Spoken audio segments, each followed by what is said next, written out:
히브리서 7장 20절에서 28절까지의 말씀입니다.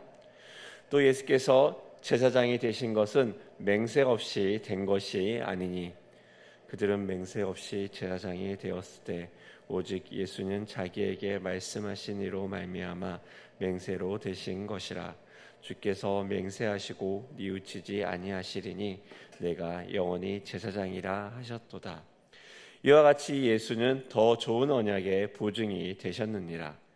제사장 된 그들의 수요가 많은 것은 죽음으로 말미암아 항상 잊지 못함이로되 예수는 영원히 계심으로 그 제사장 직분도 갈리지 아니하느니라. 그러므로 자기를 힘입어 하나님께 나아간 자들을 온전히 구원하실 수 있으니 이는 그가 항상 살아 계셔서 그들을 위하여 간구하심이라. 이러한 대제사장은 우리에게 합당하니 거룩하고 악이 없고 더러움이 없고 죄인에게서 떠나 계시고 하늘보다 높이 되시니라. 그는 저 대제사장들이 먼저 자기 죄를 위하고 다음에 백성의 죄를 위하여 날마다 제사 드리는 것과 같이 할 필요가 없으니 이는 그가 단번에 자기를 드려 이루셨음이라. 같이 읽겠습니다. 율법은 약점을 가진 사람들을 제사장으로 세웠거니와 율법 위에 하신 맹세의 말씀은 영원히 온전하게 되신 아들을 세우셨느니라. 아멘. 또 이 새벽에 하나님 앞에 나오신 여러분들을 환영하고 축복합니다. 또 하나님 말씀으로 여러분 마음의 평강으로 가득하기를 축복합니다. 여러분들은 지금 혹시 핸드폰을 어느 회사 제품을 쓰고 있습니까? 우리나라에서는 삼성과 LG 그리고 애플이 크게 나눠서 사람들이 사용을 했다고 합니다. 그러다가 LG가 핸드폰 사업에서 철수하면서 우리는 선택할 수 있는 폭이 좁아졌습니다. 2021년에 스마트폰 판매량 1위가 어디인지 아십니까? 전 세계의 스마트폰 판매량은 크게 세 가지 회사로 나뉜다고 합니다. 삼성과 애플 그리고 중국 제품인 샤오미가 있습니다. 그 중에서 스마트폰 판매량 1위는 바로 삼성입니다. 전 세계적으로 무려 18.9%의 점유율을 자랑하고 그 뒤를 이어 애플과 샤오미가 따라가고 있습니다. 그래서일까요? 어른들 중에 삼성폰만 쓰는 사람들이 있습니다. 그래서 어른들에게 왜 삼성폰을 쓰십니까? 라고 물어보면 편해서 익숙해서 라는 대답을 쉽게 들을 수 있습니다. 제가 삼성폰을 쓸 때도 좋아했던 폰은 삼성 노트였습니다. 펜으로 쓰는 그 촉감이 좋았고 넓은 화면도 시원했기 때문입니다. 그리고 많은 사람들이 함께 쓰는 삼성폰 아니었습니까? 이러한 삼성폰에도 배신이 있었습니다.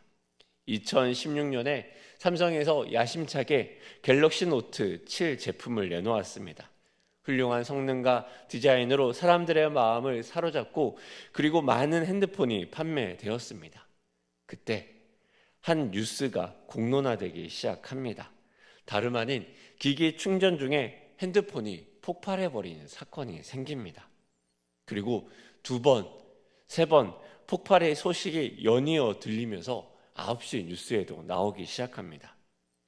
그러는 와중에 미 연방항공청 FAA는 노트 7의 항공기 소지 금지를 권고합니다. 그러면서 이렇게 기내 방송에 나왔다고 합니다. 기내에서 갤럭시 노트 7을 켜거나 충전하지 말고 수화물로 붙이지 말 것을 강하게 권고합니다. 사람들은 이 말을 듣고 충격에 휩싸입니다. 믿었던 삼성 핸드폰 성능에 배신이라고도 이야기합니다. 연이어서 이와 관련된 유머도 올라옵니다. 전쟁 중에 수류탄이 부족하면 갤럭시 노트 7을 던져도 되겠다. 그럴 때 삼성의 AS 정책이 발표됩니다. 사람들은 위험 대상에 대해 수리를 발표할 것이라 생각했는데 전면 리콜을 발표합니다. 그리고 2016년 10월에 생산 중단이 시행되고 단종이 결정됩니다. 문제가 생기고 2개월 만에 판매가 멈추어진 것입니다. 어찌 보면 놀라운 일 아닙니까? 글로벌 기업이며 믿었던 대기업에서 나온 제품이 이러한 문제를 드러낸 것입니다. 그리고 그렇게 수많은 실험과 또 수많은 판매된 제품에 대한 검증을 통해서 나온 제품이 이런 믿을 수 없는 결과를 드러냈다는 것이 놀랍기도 합니다. 이런 완전하지 않은 제품, 이런 결함 있는 제품, 그것을 쓸 때 사람들은 어떤 감정을 느낄까요? 그때 제 주변에 실제로 노트7을 사용하시던 분인 비행기를 탈 때마다 사람들의 눈초리와 불편함을 느낀다고 합니다. 그리고 실제로 자신에게도 이러한 폭발이 일어나진 않을까 핸드폰 충전을 할 때마다 마음을 졸이고 조마조마했다고 이야기를 합니다. 오늘 본문은요, 약속, 언약, 이러한 단어들이 나옵니다. 약속, 언약은 우리에게 완전함을 요구합니다.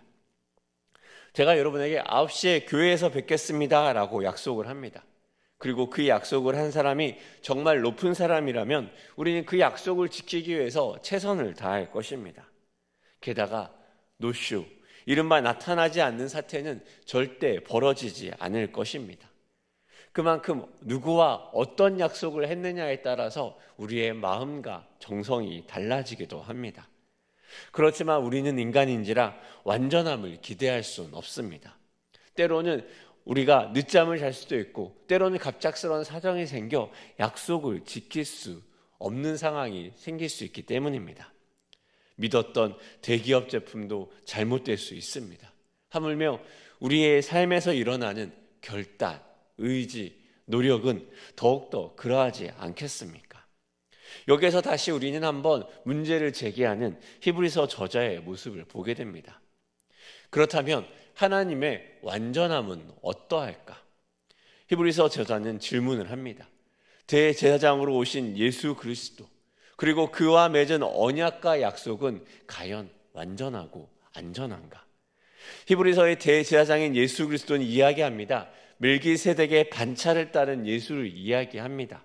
어제 안경현 목사님이 설명하였던 것처럼 아론의 자손을 따른 그 제사장의 모습과 또 멜기세덱의 반차를 따른 다른 제사장의 종류를 이야기합니다. 그리고 오늘 그 맹세와 보증, 완전한 구원에 대한 이야기로 히브리서는 내용을 전개합니다. 이 말씀을 통해 우리에게 주신 하나님의 구원에 대해서 흔들리지 않는 확고한 기반에 든든히 서는 여러분 되시기를 소망합니다. 오늘 본문의 20절은 이렇게 시작합니다. 우리 같이 오늘 본문의 20절 말씀 같이 한번 읽어보도록 하겠습니다. 시작. 또 예수께서 제사장이 되신 것은 맹세 없이 된 것이 아니니. 아멘. 이 본문의 말씀이 바로 이해가 됩니까? 그래서 맹세를 했다는 거야? 하지 않았다는 거야? 이런 생각이 드는 이유는 이 문장이 이중부정의 문장이기 때문입니다. 즉 예수님이 제사장이 된 것은 맹세로 된 것이다, 이것을 강하게 드러내기 위해서 이중부정의 문장을 사용하여서 맹세 없이 된 것이 아니니 라고 이야기를 합니다. 그렇다면 주님의 맹세는 무엇입니까? 21절 후반부의 말씀은 시편 110편의 말씀을 인용한 것입니다. 시편 110편 4절은 이렇게 이야기를 했습니다. 여호와는 맹세하고 변하지 아니하시리라. 이르시기를 너는 멜기세덱의 서열을 따라 영원한 제사장이라 하셨도다. 이 맹세, 여기서 말하는 맹세는 국어사전을 보면 일정한 약속이나 목표를 꼭 실천하겠다고 다짐함, 이런 뜻을 얘기합니다. 그러면 이 맹세를 한 사람은 누굽니까? 바로 하나님입니다. 맹세의 주체가 하나님이라는 말입니다. 이 맹세를 그러면 우리는 어떤 생각을 가집니까? 하나님이 맹세를 했으면 그 맹세가 깨어질까요? 약속을 넘어 맹세까지 일어난 하나님의 맹세가 거짓으로 드러날 일이 있을까요? 하나님은 거짓말을 하실까요? 그리고 하나님은 과연 하나님 맞는가라는 질문과도 연결됩니다. 하나님이 하신 이 맹세는 어떤 결과를 가져올까요? 이전의 제사장은 어떻게 세워졌습니까? 이스라엘 레위 지파가 있었습니다. 레위 지파 사람들은 하나님의 성전을 섬기며 이 레위 지파에서 하나님의 대제사장이 나옵니다. 레위 지파 사람들에게는요, 선택권이 없습니다. 그들은 태어나 레위 사람이면 이 일을 섬기는 자로 평생을 살아가게 됩니다. 그들은 맹세 없이 세워집니다. 맹세 없이 세워진 자들이 어떤 삶을 삽니까?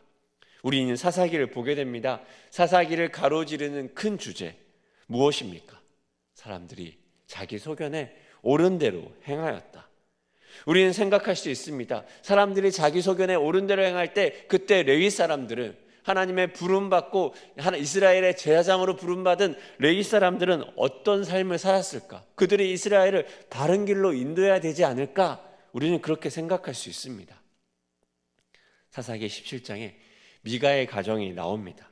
부유한 이 가정은 자신을 위해 스스로 신상을 만들고 하나님께 제사 드리는 공간을 마련합니다. 제사장이 입을 에봇도 준비하고 이방 우상인 드라빔도 함께 만듭니다. 그리고 그들은 자신의 이 종교 행위에 구색을 맞추기 위해 사람을 모집합니다. 그리고 그 사람 모집에 베들레헴에 살던 레위인이 와서 이 가정에 개인 제사장으로 취업을 합니다. 레위인도 아마 사연이 있었을 것입니다. 이 레위인을 이스라엘 사람들이 먹이고 함께 살게 했지만 하나님을 떠난 사사기 백성들은 자기 먹는 것만 챙겼기에 이 레위인도 결혼하고 자녀를 낳고 살아가기 위해서는 먹을 것이 필요했던 시대입니다. 그러다 보니 하나님의 제사장이 하나님의 성전을 떠나 가정의 제사장이 되어 떠나 버립니다. 하나님을 위해 섬기고 민족을 위해 섬기는 것이 사라집니다. 그리고 그의 섬김은 무엇입니까? 먹고 사는 섬김이 되어 버립니다. 하나님의 부르심과 하나님의 일과는 상관없는 그저 먹고 살기 위한 일이 되어버립니다. 그들은 하나님의 제사장이었다가 자신이 먹고 살기 위한 자신의 목구멍의 제사장이 되어버립니다. 그렇게 그들로 하여금 하나님을 섬기는 제사장으로서의 완전함, 완벽을 기대할 수는 없을 것입니다. 이게 무엇입니까? 사람은 연약하고 사람은 넘어지고 사람의 상황마다 바뀌는 것이 사람의 마음입니다. 하나님의 성전이 무너지고 포로로 끌려간 그 많은 사람들은 어떠했습니까? 그때 하나님의 제사장들은 어떠했습니까? 하나님은 그 모든 상황의 변수와 다르게 확실히 변함없는 대제사장을 보내주셨습니다. 그 말은 무엇입니까? 사람이 어떠함으로 흔들리는 약속이 아니라, 사람의 상황에 따라 흔들리는 그 맹세가 아니라, 하나님이 우리에게 주시는 예수 그리스도로 말미암는 그 맹세는 안전함을 가지게 됩니다. 이 맹세가 흔들리지 않는다는 말입니다. 핸드폰 이야기가 나와서 저도 예전에 스카이라는 회사 제품의 핸드폰을 사용한 적이 있습니다. 예쁜 디자인으로 사람들에게 많이 팔렸던 제품입니다. 그러다가 어느 날 그 휴대폰을 만든 회사가 망하게 되었습니다. 그리고 더 망한 건 제 휴대폰도 그때 딱 고장이 난 것입니다. AS를 받아야 하는데 어디로 가야 되는지 명확하지 않습니다. 제 핸드폰을 책임져 줄 회사가 어디인지 불분명해집니다. 이 스카이를 인수한 회사로 가서 AS를 받아야 되는데 이리저리 돌리고 돌리다가 결국 핸드폰을 바꾸게 됩니다. 이 핸드폰을 맡아준 곳이 없는 불완전함이 주는 이유입니다. 하나님의 맹세는 우리로 하여금 영원히 변화하지 않는 대제사장이 되어서 우리의 구원의 문제에 대해서 흔들리지 않는 기반을 준 것입니다. 두 번째로 하나님은 우리의 보증이 되셨습니다. 오늘 본문 말씀의 22절은 이렇게 이야기를 합니다. 22절의 말씀 같이 읽어보도록 하겠습니다. 시작. 이와 같이 예수는 더 좋은 언약의 보증이 되셨느니라. 이 부분을요, 메시지 성경에서는 다음과 같이 해석을 합니다. 이처럼 예수께서는 우리와 하나님 사이에 더 나은 방식, 실제로 효력 있는 방식을 보증하는 분이 되셨습니다. 이것은 다름 아닌 새 언약입니다. 이렇게 메시지 성경은 이 부분을 해석합니다. 보증은 무엇입니까? 어떤 사물이나 사람에 대하여 책임지고 틀림없음을 증명함이라는 뜻을 가지고 있습니다. 오늘에서는 이 보증이란 단어는 경제 활동을 할 때 쓰이는 단어입니다. 대제사장인 예수 그리스도를 통한 보증은 하나님의 새 언약이 반드시 이루어진다는 하나님의 확실성을 이야기합니다. 만약 내일 비가 올 겁니다 라고 제가 보증합니다, 내일 분명히 비가 옵니다 라고 이야기를 한다면 여러분 어떻게 생각하시겠습니까? 최 목사보다 내 무릎이 더 정확해, 내 무릎이 시린 정도를 보면 내일은 그냥 안개가 끼고 말 거야, 이렇게 생각할 것입니다. 그러다가 기상청에서 내일 비올 확률이 100%입니다 라고 이야기를 한다면 어떻겠습니까? 기상청도 틀릴 때가 있으니 확실하진 않을 거야, 이렇게 생각할지도 모릅니다. 그런데 오늘 이 새벽에 하나님이 나타나서 여러분이 기도할 때 내일 비가 올 거야, 내가 보증하마, 이렇게 이야기한다면 어떻게 되겠습니까? 이렇게까지 말씀하신 하나님을 믿지 않는 그 사람도 정말 대단해지는 것 아닙니까? 대제사장인 하나님은 언약의 보증이 되기 위한 확실한 방법을 보여줍니다. 그러기 위해서 아론의 제사장들과 비교합니다. 아론의 제사장들은 죽음을 피하지 못합니다. 그렇게 아론이 죽자 아론의 아들 엘리야살이 뒤를 잇고 그 역시 죽음을 피하지 못하고 비느하스가 뒤를 이었습니다. 이렇게 제사장들이 뒤를 잇고 유동적이며 많은 사람들이 그 자리에 있습니다. 제사장의 직분이 갈라집니다. 또 이스라엘 민족의 상황에 따라서 제사장들이 어떻게 될까 흔들리고 유동적이 됩니다. 한시적이 됩니다. 어떻게 보면 그들은 무능한 것입니다. 영원히 변치 않는다. 그것은 그들과는 다른 이야기이며 상황과 나라의 일들에 따라 바뀌기도 하는 것이 그들입니다. 이에 반해 예수 그리스도는 어떻습니까? 하나님의 아들로 유일하고 영원한 대제사장이 되셨습니다. 매일의 제사가 필요하지 않습니다. 하나님이 대제사장이 된다는 것 자체가 우리에게 확실한 것을 보여줍니다. 오늘 본문의 25절은 이렇게 이야기를 합니다. 우리 같이 25절의 말씀을 같이 읽어보도록 하겠습니다. 시작. 그러므로 자기를 힘입어 하나님께 나아간 자들을 온전히 구원하실 수 있으니 이는 그가 항상 살아계셔서 그들을 위하여 간구하심이라. 아멘. 오늘 본문은 하나님의 언약 맹세와 보증이 있습니다. 하나님의 맹세와 보증은 우리에게 어떤 효력을 미칩니까? 하나님의 맹세와 보증이 가리키는 표지판이 있습니다. 그것은 예수님이 영원하고 완전한 대제사장이 되므로 하나님의 새 언약이 우리에게 확실하게 주어졌다는 것입니다. 그것은 무엇입니까? 바로 우리에게 온전한 구원이 생긴 것이며 이 온전한 구원으로 말미암아 우리를 위해서 계속 간구하시는, 죽지 않고 하나님 보좌 우편에 앉아 계시는 예수 그리스도가 있다는 것입니다. 이 하나님의 언약은 하나님의 약속이며 완전한 구원의 보증이기 때문입니다. 사람에게 완전이란 말은 쓸 수 없습니다. 하나님은 가능합니다. 그 하나님이 맹세까지 하고 그 하나님이 보증까지 세우셨습니다. 심지어 항상 살아 계십니다. 하늘 보좌 우편에서 우리를 위하여 간구합니다. 그리고 동물의 피로 매일 제사를 드리는 것이 아니라 그 연약함에 머무르지 않고 자신의 몸을 던짐으로써 단번에 우리의 죄를 대속하셨습니다. 사람이 아닌 28절에 영원히 온전하게 되신 아들을 내세우신 것입니다. 우리는 이 하나님의 구원에 든든히 서 있습니까? 우리의 구원에 대한 확실성은 무엇에 기반합니까? 우리의 감정에 따라, 우리의 상황에 따라, 또 우리가 느끼는 때로는 어떤 생각에 따라 흔들리지 않습니까? 우리가 우리의 구원에 대해 확실할 수 있는 것은 이 예수 그리스도의 확실한 맹세와 보증이 있기 때문입니다. 우리의 구원은 누구에게 있습니까?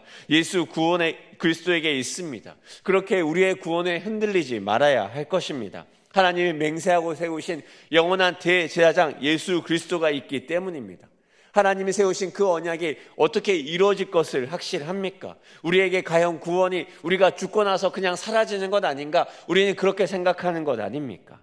하나님의 보증으로 예수 그리스도를 세우셨고 하나님이 맹세하고 언약하신 그것들이 반드시 우리에게 일어날 것입니다. 단번에 자기를 드리고 백성의 죄를 사하시고 하늘 보좌에 영원히 계십니다.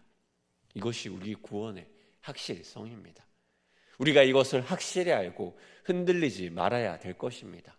그렇게 우리를 위해서 자신의 아들을 내어주신 예수 하나님의 그 사랑을 알고 예수 그리스도로 말미암아 대속받은 우리의 삶임을 알아야 할 것입니다.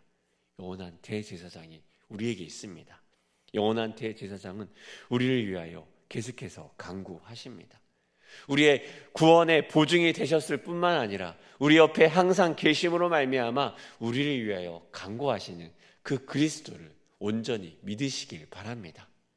그리하여 우리의 삶에서 항상 간구하시는 예수 그리스도와 교제하며 나아갈 수 있는 힘이 우리에게 있습니다. 지금 우리에게 구원이 확실하다며, 지금 우리에게 옆에 계셔서 우리를 위하여 간구하시는 예수 그리스도가 확실하다면 우리는 불안하고 두려워하며 염려할 것이 없을 것입니다. 사랑하는 여러분, 여기 하나님의 언약과 보증과 맹세가 있습니다. 우리를 위하여 흔들리지 않는 하나님의 구원의 새 약속이 있습니다. 우리는 하나님을 바라보며 우리의 눈을 고정해야 됩니다.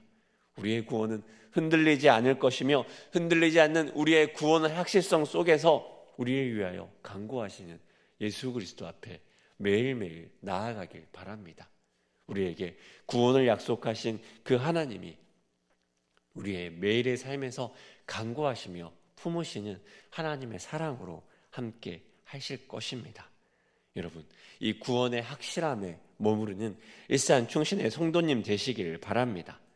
헛된 세상의 다른 유혹과 다른 이유에 우리의 구원이 흔들리지 않고 하나님의 맹세와 보증을 통해 완전한 구원을 이뤄가는 새 언약에 머무르는 여러분 되시기를 축복합니다.